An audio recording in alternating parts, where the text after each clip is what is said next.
Hola, hola, ¿qué tal? ¿Cómo les va?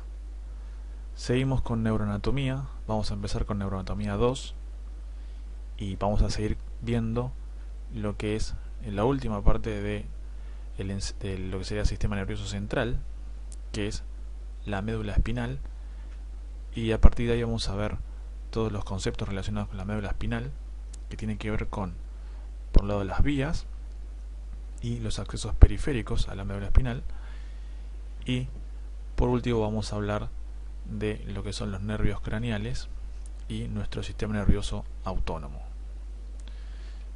Bueno, la médula es la continuación del tronco del encéfalo, ¿no? Se origina más o menos al nivel de lo que sería el foramen magno. Ahí hay una transición entre lo que es el bulbo raquídeo y ahí comienza la médula.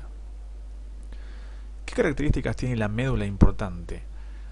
Bueno, su inicio es a nivel de la primera vértebra cervical, donde coincide esto con la articulación con el hueso occipital, donde está el foramen magno, como decíamos antes.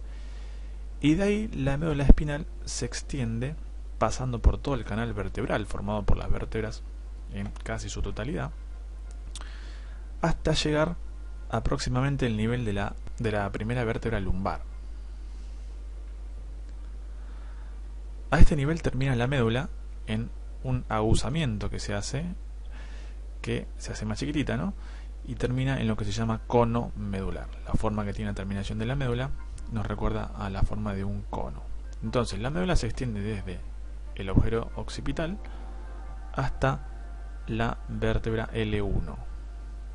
Quiere decir esto que ya por debajo de L1, a nivel de L2, L3, L4, L5 y todo lo que es la columna sacra y coxigia, ya no tenemos más médula. Lo que sí tenemos es el origen de unos nervios espinales que tienen que descender para salir por sus respectivos forámenes intervertebrales. La médula origina a los nervios espinales, es decir que desde acá, desde la médula, se van a originar los nervios espinales.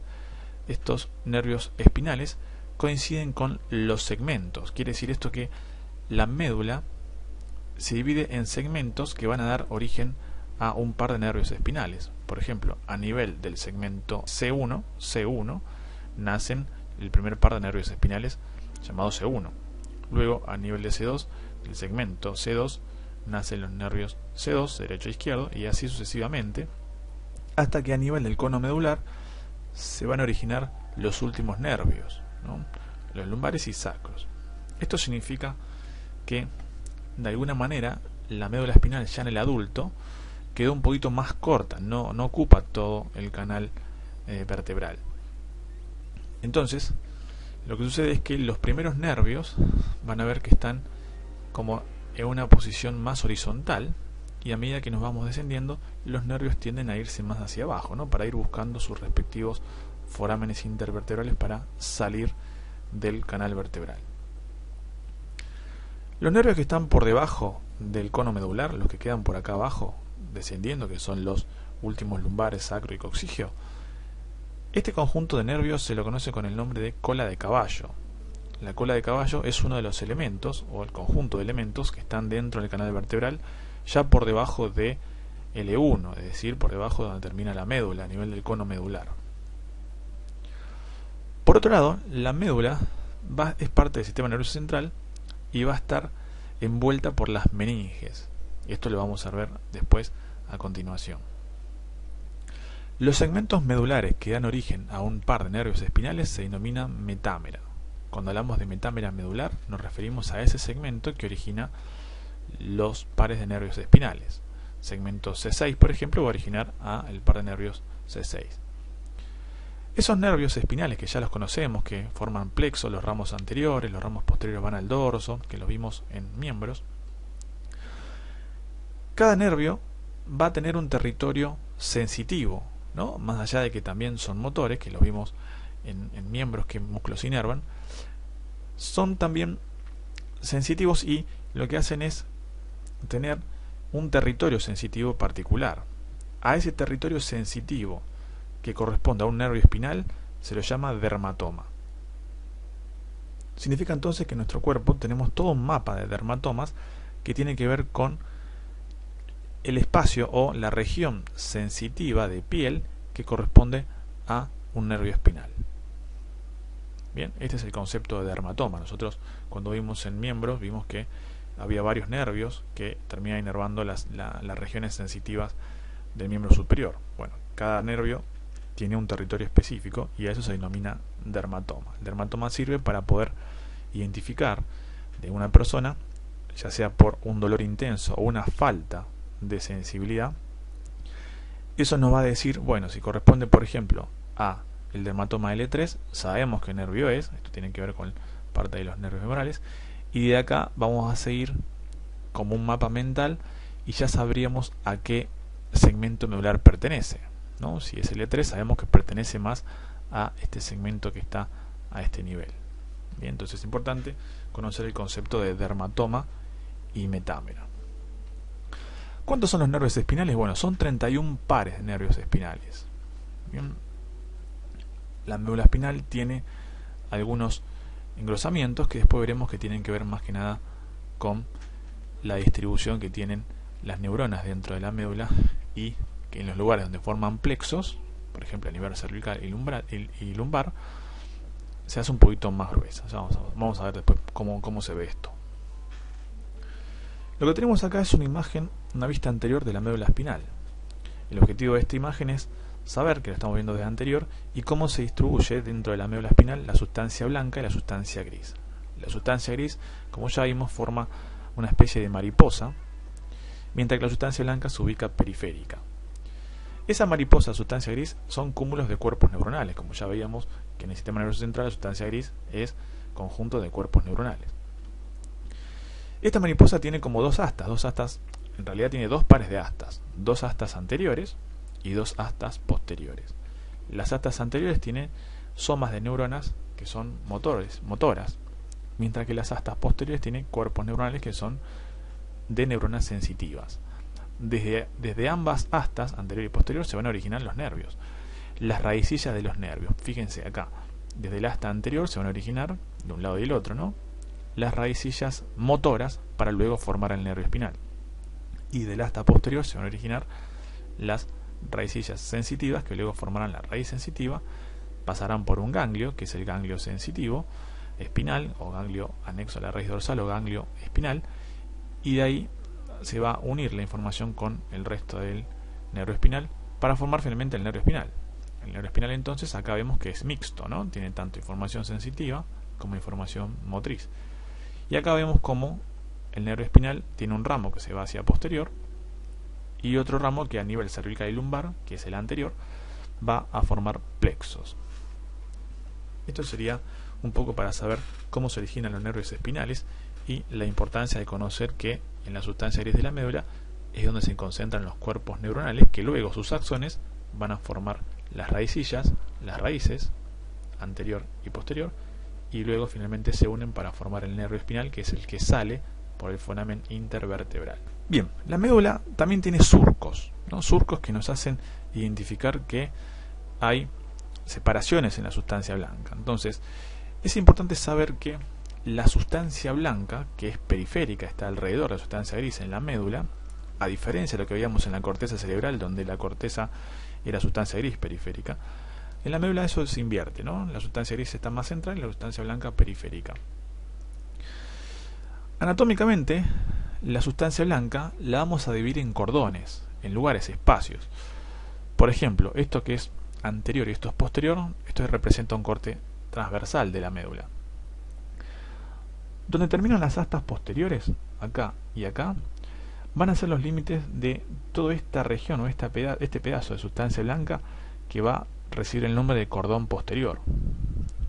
Este es el cordón posterior de la médula. Cuando hablemos de cordones de la médula, vamos a referirnos a sustancia blanca en la médula.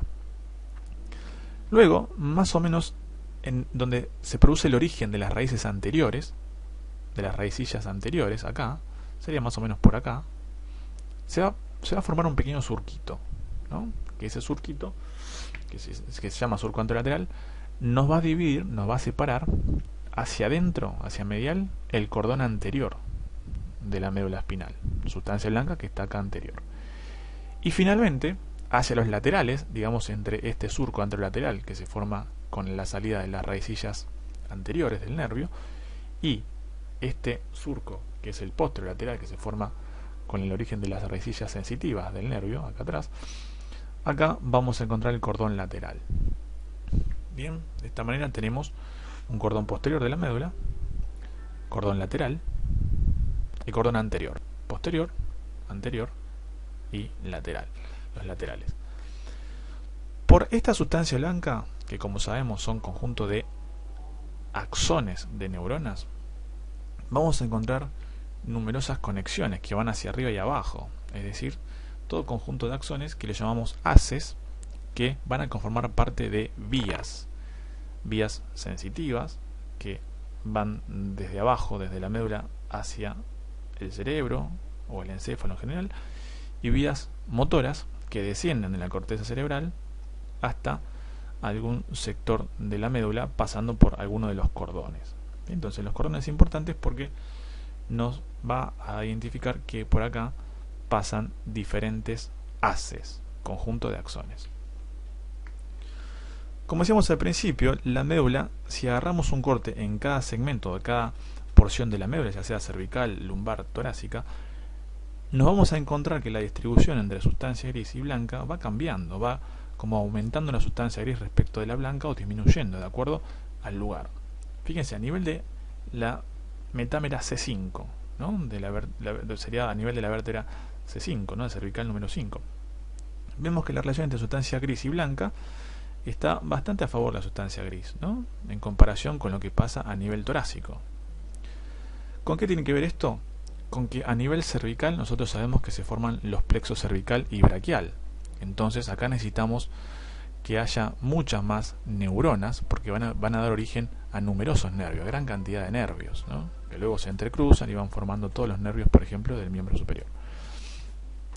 En cambio a nivel torácico no tenemos plexos, tenemos que esos ramos anteriores salen y forman los nervios intercostales, ¿no? Que no forman plexos. Y a nivel lumbar, fíjense que de vuelta empieza a aumentar la relación entre lo que es sustancia gris y sustancia blanca, y a nivel sacro ya prácticamente queda muy poca sustancia blanca, ¿no? Esto significa porque a nivel lumbar y sacro ustedes ya saben que están los plexos lumbar y sacro. Entonces, lo mismo que pasaba a nivel cervical, acá creció la relación entre lo que es sustancia gris y sustancia blanca, ¿no? A favor de la sustancia gris, hay más sustancia gris. Y bueno, y en definitiva ya a nivel sacro la sustancia blanca empieza a desaparecer porque ya no tenemos tanto intercambio de axones, ¿no? Porque ya estamos llegando al final, ¿no? Acá lo que tenemos es más bien toda la información que viene llegando del miembro inferior prácticamente, ¿no? Mientras que a niveles más superiores tenemos ya, por ejemplo a nivel cervical ya tenemos información que viene del miembro inferior, de lo que es abdomen, tórax, miembro superior, todo empieza a llegar acá, ¿no? Se empieza a acoplar a la médula espinal. Bien, entonces, los nervios espinales pertenecen al sistema nervioso periférico, ¿no? Lo importante es saber que se originan desde una metámera medular, ¿no? Y que los nervios espinales tienen una raicilla que luego forma una raíz anterior o ventral y una raicilla que luego forma una raíz posterior o dorsal que se unen para formar el nervio espinal. Ese nervio espinal va a salir por el foramen intervertebral. Vamos a pasar a hablar de las meninges. Las meninges son capas de tejido conectivo que lo que hacen es cubrir a nuestro sistema nervioso central. Eso quiere decir que está cubriendo las meninges a través de sus tres capas, a lo que es el encéfalo y la médula espinal. Hay una clasificación que tiene que ver con el tejido, ¿no? El tejido de estas tres capas que conforman las meninges. Por ejemplo, tenemos una dura madre que pertenece a la paquimeninge, esto significa que es bien duro, que es un tejido más duro. Y después tenemos las otras dos hojas llamadas pía madre y aracnoides, que son un poquito más blandas y pertenecen a las leptomeninges. Bien, lo importante es saber que tenemos tres capas.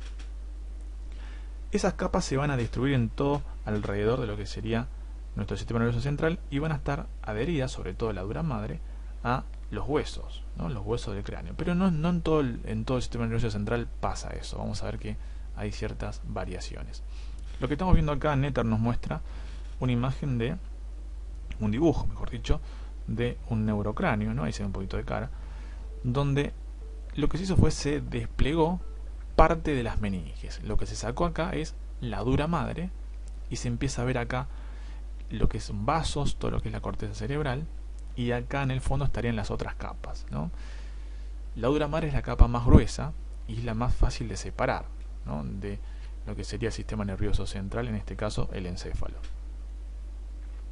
¿Cómo se distribuyen esas capas? Vamos a prestar atención a esta imagen de Netter también, que es muy interesante. Fíjense, acá vemos un corte coronal de lo que sería el cráneo. Esto que se ve acá es el cerebro. Son los hemisferios cerebrales vistos en un corte, digamos que es de frente. Esto es la corteza cerebral y esta es la sustancia blanca del cerebro. Bien, en ambos casos. Acá en el medio tenemos la fisura interhemisférica, lo que nos separa los dos hemisferios. Y en diferentes colores tenemos las capas de las meninges. Fíjense, vamos a empezar por la capa más íntima, la capa más adherida al tejido nervioso. ¿Cuál es? La pía madre. La pía madre, que está acá en verde, fíjense que está bien adherida al tejido nervioso y que se mete incluso hasta entre los surcos. Bien, está bien pegadita. Es una capa muy difícil de sacar cuando uno diseca, cuando quiere disecar un cerebro, porque está bien adherida. La segunda capa es la aracnoides. La aracnoides, que está acá en rojo, fíjense que es una capa que está un poquito separada de la pía madre, pero tiene tabiques que la unen a la pía madre. Esos tabiques le da como una sensación o como una apariencia como de tela de araña, ¿no? Como que está todo tela de araña. Bien, ese espacio que se genera entre esos tabiques, ¿no?, que el espacio sería entre la capa de pía madre y la capa de aracnoides, y de pía madre, ese espacio que está por debajo de la capa aracnoides se denomina espacio subaracnoideo. ¿Qué vamos a tener en este espacio subaracnoideo que está bien definido? Vamos a tener líquido cefalorraquídeo y vasos, ¿no? Estos vasos que vemos acá van a estar metidos dentro del espacio subaracnoideo. Fíjense, acá también tenemos una arteria, acá una vena, son vasos. Entonces el contenido de este espacio subaracnoideo van a ser los vasos. Luego tenemos la tercera capa, que es la más exterior de todas, que es la dura madre, que acá está en este color gris. La dura madre tiene una característica importante a nivel del cráneo, es que está bien pegada a los huesos del cráneo. Pero la otra característica, que siempre sucede, es que está bien adherida al aracnoides, ¿no? Está bien adherida, ¿no? Es como que está pegadita al aracnoides. Aparte de eso, la dura madre lo que tiene son desdoblamientos. Fíjense acá, la dura madre como que viene acá y se desdobla en dos partes, dos hojas, ¿no? Y luego se junta acá, pero fíjense que termina formando una cavidad. Esta cavidad son los senos venosos. Esto es un seno venoso. Los senos venosos durales son repliegues de la dura madre. ¿Para qué sirve este seno venoso? Bueno, es un gran colector de la sangre venosa de nuestro cráneo, de todo lo que sucede ahí en el encéfalo. Entonces las venas, fíjense cómo se ve acá, van a terminar drenando en los senos venosos. Específicamente este seno que está en la línea media y ven pegado a los huesos del cráneo acá hacia superior, es el seno sagital superior, uno de los senos más importantes que tiene nuestro drenaje venoso del encéfalo. Bien, y fíjense que es simplemente o mejor dicho, más que nada es un desdoblamiento de la dura madre. Bien, a partir de acá nosotros podemos conocer algunos términos que se utilizan en la práctica médica que tienen que ver con estos espacios que se forman, ¿no? Ya conocimos uno de los espacios que forman las meninges, que es el espacio subaracnoideo, que sabemos que hay líquido cefalorraquídeo y hay vasos. Ese espacio queda entre la aracnoides y la pía madre. Pero también existen otros espacios formados por las meninges. Entre la aracnoides y la dura madre va a haber un espacio que se forma ahí, que fíjense que es un espacio bastante chiquito, donde también tenemos algunos vasos que atraviesan ese espacio. Ese espacio que se forma entre la dura madre y la aracnoides se denomina espacio subdural. Subdural significa que es un espacio que está por debajo de la dura madre, entre la dura madre y la aracnoides. Y un tercer espacio que se forma tiene que ver con que el cráneo, acá en este caso está bien adherido a la dura madre, pero hay un espacio ahí. Es un espacio que de alguna manera es un espacio potencial, digamos, no es real porque no tenemos un contenido al menos importante. Pero bueno, este espacio también está surcado por vasos, ¿no? Son los vasos estos que tienen que irrigar a los huesos, etcétera. O sea que también hay vasos que surcan o que pasan por ese espacio. El espacio que está entre la dura madre y los huesos de la cobertura ósea se denomina espacio epi o peridural. Epi o peridural. Acá a nivel del cráneo vemos que está bien pegado, ese espacio es muy potencial. Pero a nivel de la médula vamos a ver que en el canal vertebral ese espacio se hace real, va a tener contenido un poquito más grande, va a tener plexos venosos y un poco de tejido adiposo. Bien, entonces el espacio, tal vez el espacio epi o peridural, es mucho más significativo a nivel de la médula. Bien. Lo importante de esto es que fíjense que en todos los casos nosotros mencionamos que hay vasos que recorren estos espacios. Bien, lo que sucede es que cuando esos vasos se rompen por alguna razón, algún traumatismo o algún accidente cerebrovascular, a veces lo que se produce es que la sangre se mete en esos espacios, ¿no? Y ahí estamos en presencia, de acuerdo al espacio que sea, en un hematoma, ¿no? O una hemorragia. La hemorragia entonces puede ser hemorragia subaracnoidea, a nivel del espacio subaracnoideo, puede ser una hemorragia subdural, ¿por qué no? Imagínense que se rompe la dura madre a este nivel y la sangre venosa de este seno sagital superior se mete acá, en el espacio subdural. O una hemorragia o hematoma en el espacio, ¿por qué no? Peridural también, ¿no? Este vaso se rompe y se llena de sangre, entonces este espacio que era ya potencial pasa a ser real, se llena de sangre. Son los famosos hematomas subdurales y hematomas epidurales. Bien. Eso puede suceder por traumatismos o también por algún accidente cerebrovascular. Como decíamos, a nivel de la médula también tenemos meninge, porque las meninges lo que hacen es cubrir todo nuestro sistema nervioso central, y la médula es parte de ese sistema nervioso central. Acá tenemos un esquema donde se ven las vértebras, y acá está la médula, ¿no? Sustancia gris acá, sustancia blanca alrededor. La capa más íntima es la pía madre, que está representada acá en rojo, luego sigue la aracnoides, y luego la dura madre. Lo llamativo de este nivel es que la dura madre está un poco más separada de la cubierta ósea, del canal vertebral. Y es ahí donde el espacio perigoepidural tiene un contenido, que es un plexo venoso o varios plexos venosos que recorren a lo largo de la médula y tejido adiposo. Este espacio peridural o epidural es un blanco para algunos fármacos, ¿no? Sobre todo anestésicos, que lo vamos a ir viendo. Recién mencionamos el líquido cefalorraquídeo. Es importante conocer bien qué es y para qué está el líquido cefalorraquídeo, ¿no? Y sobre todo cómo ubicarlo, ¿no? Y para qué sirve. Cuando vimos al principio que durante el desarrollo del sistema nervioso queda un hueco adentro que después se va adaptando a la forma a medida que va creciendo todo el encéfalo, bueno, lo que vemos adentro son las cavidades ventriculares. Dentro de estas cavidades ventriculares existe lo que se llaman plexos coroideos, que son estructuras que van a sintetizar el líquido cefalorraquídeo. ¿Qué significa que lo van a sintetizar? Que en realidad a ese plexo coroideo le van a llegar vasos arteriales que irrigan al encéfalo, y este plexo coroideo lo que va a hacer es filtrar el plasma de la sangre para producir un líquido que es transparente, que se va a meter por todas estas cavidades ventriculares. Los ventrículos que vemos acá tienen nombre, ¿no? Los que están relacionados con los hemisferios cerebrales, que son dos, fíjense, son pares, son los ventrículos laterales, izquierdo y derecho. Luego, estos ventrículos laterales, que tienen esta forma como de letra C, con una prolongación hacia atrás, van a desembocar a través de unos pequeños conductos que se llaman forámenes interventriculares o de Monro. Van a desembocar ambos en otro ventrículo que es impar, que está en la línea media, está entre los tálamos. Este es el tercer ventrículo, que justamente tiene un agujerito ahí porque ahí pasa la adhesión intertalámica que habíamos visto en el tálamo, que estaban conectados y tenía un pequeño fragmento de sustancia gris en el medio.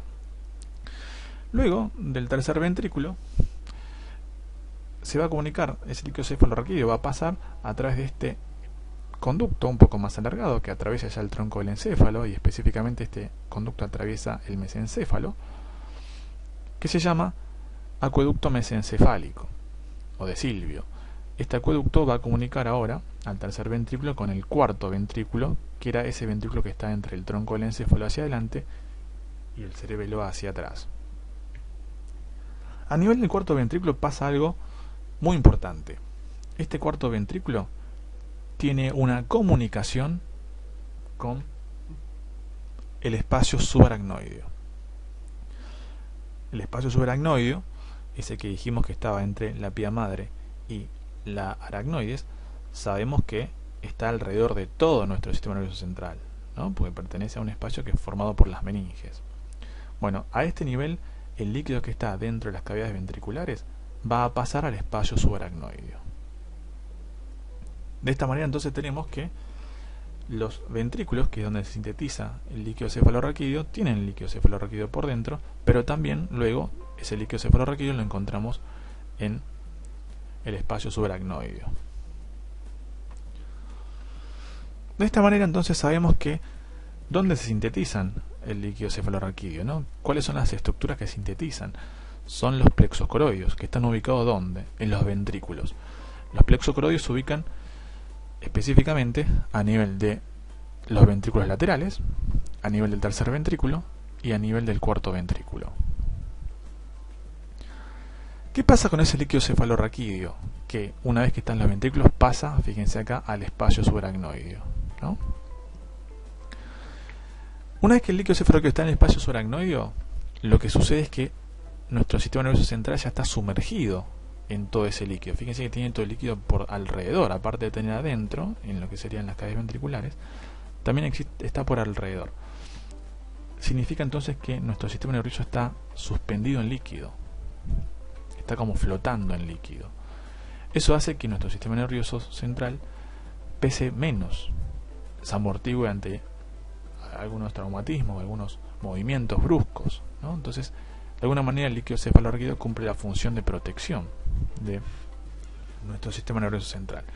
Y por otro lado también, como nuestro sistema nervioso central no tiene una estructura de linfáticos, la depuración se hace a través de este líquido, ¿no? Todos los residuos de las células se hace a través de este líquido.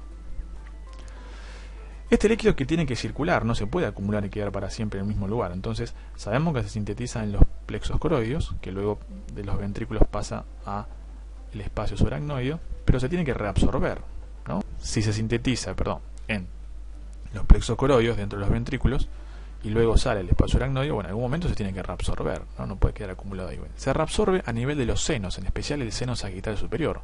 Ahí hay unas estructuras llamadas vellosidades o granulaciones aracnoideas, donde el líquido cefalorraquídeo, por una diferencia de presión, es decir, que hay un poquito más de presión dentro del espacio subaracnoideo con respecto a la sangre venosa que está dentro del seno sagital superior, el líquido cefalorraquídeo se va y se drena en lo que sería la sangre venosa. De esta manera entonces la sangre venosa luego se encarga de llevar todo finalmente a través de los senos a la vena yugular interna. Quiere decir que ese ultrafiltrado volvió a la sangre, volvió a la circulación general.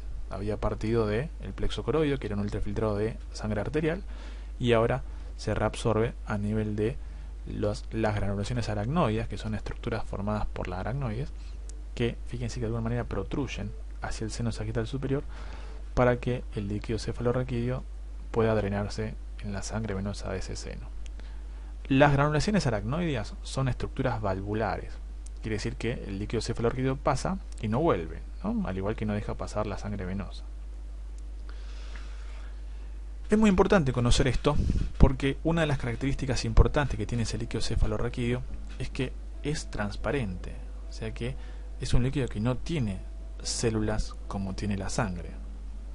Quiere decir esto entonces que no hay células que puedan identificar algún patógeno acá adentro. El líquido cefalorraquídeo es un lugar que envuelve a nuestro sistema nervioso central, digamos, está ubicado en lo que sería el espacio subaracnoideo y es prácticamente estéril ese líquido, ¿no? Es muy difícil que haya algo en ese líquido. ¿Por qué? Porque nuestro sistema nervioso tiene varias barreras para que algo pueda llegar ahí. No es fácil que algo llegue ahí. Bien. Significa entonces que si por alguna razón llegara algún patógeno a este líquido cefalorraquídeo, por alguna manera, podría provocar un desastre, ¿no? Porque ese patógeno no tiene no se puede enfrentar a nuestro sistema inmune, ¿no? Porque ya hay una seguridad que es que a través de barreras nuestro sistema nervioso no permite que entre nada, ¿no? Nada que incluso esté en la sangre. Entonces es importante saber que este líquido, digamos, es transparente y carece de células inmunes, ¿no? Por lo menos tiene muy poquito. También tiene un poquito de glucosa, en fin, algunas cosas, pero todo en su minoría, digamos, muy poco. Entonces volvemos a esta imagen, ¿no? El objetivo de volver a esta imagen es ver cómo es la estructura de esas granulaciones aracnoides, que antes la habíamos visto, pero ahora ya sabemos lo que son. Son estructuras que protruyen a los senos, específicamente acá el seno sagittal superior, y que el objetivo es que, por diferencia de presiones, el líquido cefalorraquídeo se reabsorba en el seno venoso. A nivel de la médula espinal, nosotros, aprovechando que a este nivel pasan dos cosas importantes. La primera es que sabemos que la médula llega hasta L1, por lo tanto ya por debajo de L1 vamos a ver que nuestras capas de meninges cambian un poco, porque ya no tenemos la médula espinal, por lo tanto lo que sucede ahí es que hay un cambio en la cobertura de las meninges. Y por otro lado, lo que sucede también a nivel de la médula espinal es que la dura madre está más separada de las cubiertas óseas, formando ese gran espacio llamado epioperidural. Hay dos maniobras que tienen que ver con este conocimiento de la médula por un lado y de las meninges por otro. El hecho de saber que la médula llega hasta L1 nos permite a nosotros estar seguros que ya a nivel de L2, L3, L4, L5 y sacro, ya no tenemos médula espinal. ¿Qué es lo que tenemos acá? Cola de caballo. Y con respecto a las meninges, lo que sucede acá es que, mientras que la pía madre estaba bien pegadita al tejido nervioso de la médula, cuando llega al cono medular, esa pía madre se hace como un hilito que termina insertándose luego a nivel de el sacro y el coxis. Un hilito. Como un hilito denominado filum terminale o filum terminal. Mientras que la aracnoides, que va a seguir pegada a la dura madre, están más cerca de los huesos que conforman este canal vertebral. Quiere decir entonces, fíjense que si esto es la dura madre con la aracnoides y que la pía madre se transforma en un hilito, digamos que todo esto prácticamente es espacio subaracnoideo. Y si es todo espacio subaracnoideo, entonces ya estamos seguros que esto es un lugar donde se concentra, donde hay un montón de líquido cefalorraquídeo. Entonces, resumiendo, podemos definir a este espacio que está por debajo del E1 como un lugar donde hay mucho cefalorraquídeo, y aquellos lugares donde hay dilataciones del espacio subaracnoideo, donde el espacio subaracnoideo se hace más grande, se le llaman cisternas. A este nivel entonces, por debajo del E1 ya tenemos lo que se denomina cisterna lumbar. Y la cisterna lumbar, que es una dilatación del espacio subaracnoideo que está ubicado a nivel lumbar, es un punto estratégico para poder extraer líquido cefalorraquídeo para algún estudio o lo que sea, sin dañar la médula. Uno mira, bueno, pero está la cola de caballo ahí. Sí, la cola de caballo, lo cierto es que si uno mete una aguja a este nivel y no la pone muy profundo, digamos, el riesgo de que produzca una lesión en la cola de caballo es mínimo comparado con la médula, que un pequeño pinchazo podría provocar, digamos, la lesión en millones de nervios, o mejor dicho, de los orígenes de nervios, ¿no? Teniendo en cuenta los cordones de la médula, sustancia blanca, que tenían un montón de haces. Bien. Entonces, la manera para extraer líquido cefalorraquídeo consiste en ingresar desde atrás, poniendo a la persona en una posición característica, que es la de posición fetal, de cúbito lateral. Y lo que hace esa posición es hacer que las láminas, que son las estructuras óseas que están por detrás, se separen un poco y la aguja pueda entrar. Una vez que entra la aguja, atraviesa la piel, atraviesa el ligamento que une las vértebras a este nivel, las láminas de las vértebras, se llama ligamento amarillo. Y una vez que atraviesa ese ligamento amarillo, nos encontramos ahora en el espacio epioperidural. Ese espacio todavía no es donde hay líquido cefalorraquídeo. Ese espacio está entre la dura madre y la cubierta ósea. Entonces, seguimos avanzando con la aguja, atravesamos la dura madre ahora, y ahora sí nos encontramos en el espacio subaracnoideo, es decir, en la cisterna lumbar. Bien, de esa manera entonces podemos extraer el líquido cefalorraquídeo, cuyo objetivo va a ser saber qué está pasando en nuestro sistema nervioso, si ese líquido cefalorraquídeo tiene algún agente patológico. Bien, o sea, básicamente es ver, comprobar alguna sospecha de meningitis, ¿no? De alguna infección en nuestro sistema nervioso que atravesó las barreras y ya la encontramos circulando con ese líquido cefalorraquídeo. Esta imagen es un poquito más representativa de lo que les comentaba antes. Fíjense, acá tenemos la columna vertebral, acá vemos a la persona que se pone en esa posición, acá en este caso está sentada, por lo general se hace con la persona acostada de cúbito lateral. Acá lo que vemos es que la aguja se metió por detrás, separando las láminas, ¿no? Por la posición lo que hace es separar las láminas. Siempre se va a hacer por debajo de L1, ¿no? Generalmente entre L2 y L3 o L3 y L4. Y de esa manera lo primero que se hace es atravesar esto que era el ligamento amarillo, y de ahí llegamos a el espacio epidural, que está entre el ligamento amarillo y las cubiertas óseas, ¿no? Del canal vertebral, y esto que es la dura madre. Este es el espacio epioperidural. Si nos vamos más profundo ahora, atravesamos la dura madre y ahí nos encontramos con el espacio subaracnoideo. Bien, obviamente que esto es algo muy esquemático porque acá no debería haber médula, ¿no? Acá está la médula espinal, pero tengamos en cuenta que acá debería estar la cola de caballo. Bien, entonces es muy importante porque en el espacio subaracnoideo, acá a nivel de la cisterna lumbar, vamos a encontrar líquido cefalorraquídeo, pero en el espacio epidural no. En el espacio epidural lo que vamos a encontrar en este espacio epidural es un gran plexo venoso y tejido adiposo. Entonces muchas veces se aprovecha este espacio epidural para la administración de anestésicos que, de acuerdo a que estamos a nivel de la cola de caballo, donde están todo lo que serían los nervios que van a inervar el miembro inferior y la pelvis, uno puede aprovechar para anestesiar la zona desde la pelvis hacia abajo.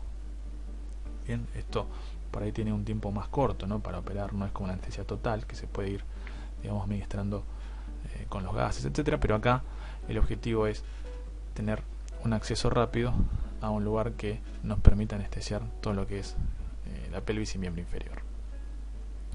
Esta es la posición característica para poder extraer líquido cefalorraquídeo, por ejemplo, e inclusive también para la aplicación de una epidural. Acá vemos cómo se metió la aguja y por diferencias de presiones, una vez que llegamos a ese espacio subaracnoideo, el líquido cefalorraquídeo comienza a salir a través de un goteo y se empieza a recolectar a través de un tubito de ensayo. Bien. Genial, tiene que salir lo más cristalino posible, ¿no? Sin sangre. Por eso acá habrán sido las primeras gotas que trajo un poquito de sangre de la herida de la aguja. Siempre se recolectan varios tubitos, ¿no? Los primeros después se descartan porque tienen sangre y después se va viendo los demás. Bien, acá vemos, esto es más representativo de lo que les decía antes. Acá sí vemos la cola de caballo, esto ya no es médula, y acá vemos que esta persona, digamos, está teniendo una intervención en donde se llegó con esta aguja, este porta aguja, a ¿qué espacio? Al espacio subaracnoideo, o sea, a la cisterna lumbar, ¿no? Fíjense que esta es la dura madre en blanco, y acá se ve el espacio epidural, donde en amarillo se representa la grasa que hay en ese espacio, ¿no? A diferencia de lo que pasaba en el cráneo, acá el espacio epidural es real, tiene abundante plexo venoso y tiene esto que se ve acá que es grasa.